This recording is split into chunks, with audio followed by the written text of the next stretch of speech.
स्वागत आहे।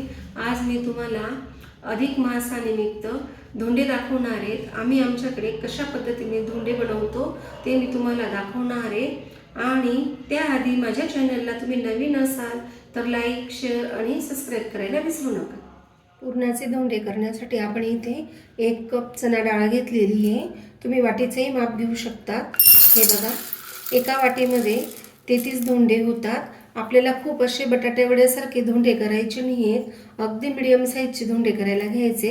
तर त्याच्यासाठी आपण 1 कप डाळ टाकून घ्यायची, म्हणजे 1 वाटी डाळ टाकून घ्यायची। डाळ आपल्याला 2 ते 3 पाण्याने स्वच्छ धुवून घ्यायची आहे।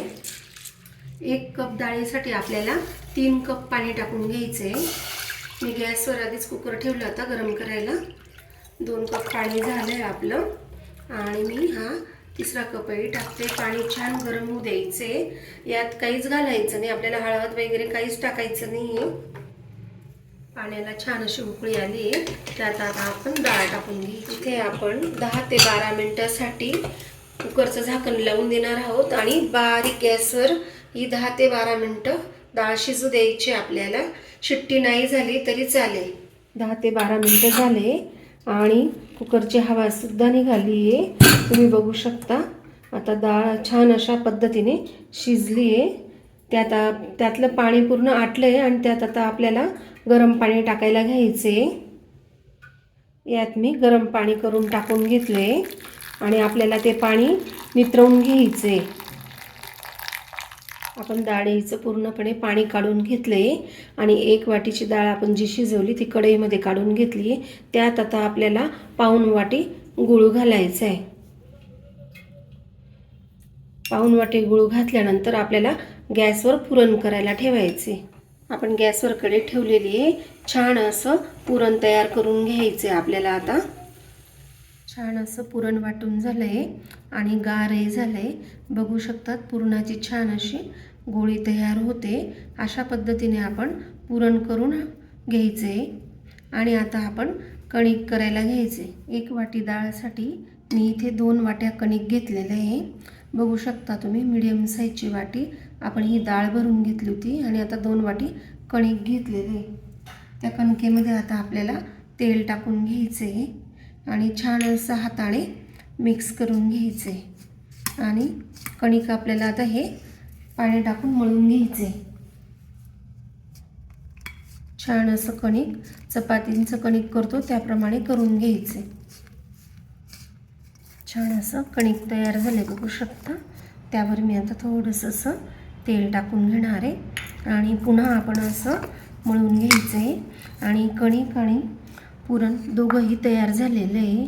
33 गोळे पुरणाचे करून घ्यायचे आणि 33 गोळे कणकेचे करून घ्यायचे।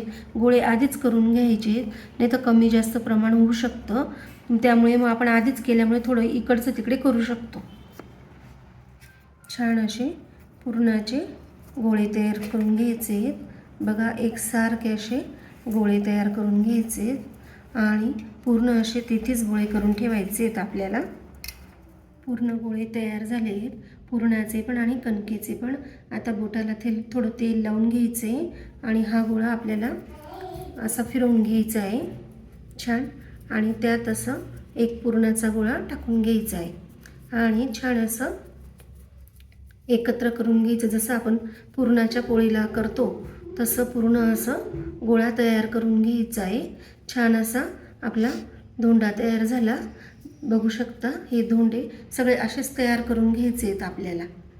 कढईमध्ये आपण तेल तापायला ठेवले आधीच, आपल्याला सगळे धोंडे तळून घ्यायचे आहेत। तुम्ही मोदकासारखे वाफवून घेऊ शकतात। आपण जसे उकडीचे मोदक करतो तसे धोंडे सुद्धा करता येतात।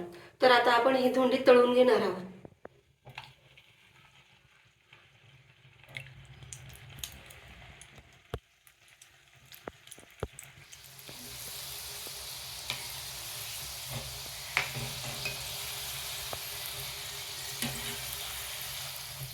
छान असे धोंडे तळून झालेले आहेत आणि मी तामणामध्ये ते धोंडे व्यवस्थितपणे रचून दिले। त्यावर दिवासुद्धा प्रज्वलित केलेला आहे आणि धोंड्यांचं दान करताना त्यावर तुळशीपत्र, कुठलंही दान करताना आपण तुळशीपत्र ठेवतो। आणि धोंड्यांची रेसिपी कशी झाली आवडल्यास लाईक करा, शेअर करा, कमेंटमध्ये मला नक्की सांगा आणि सबस्क्राईब करायला विसरू नका. आणि तुम्हा सगळ्यांना थँक्यू.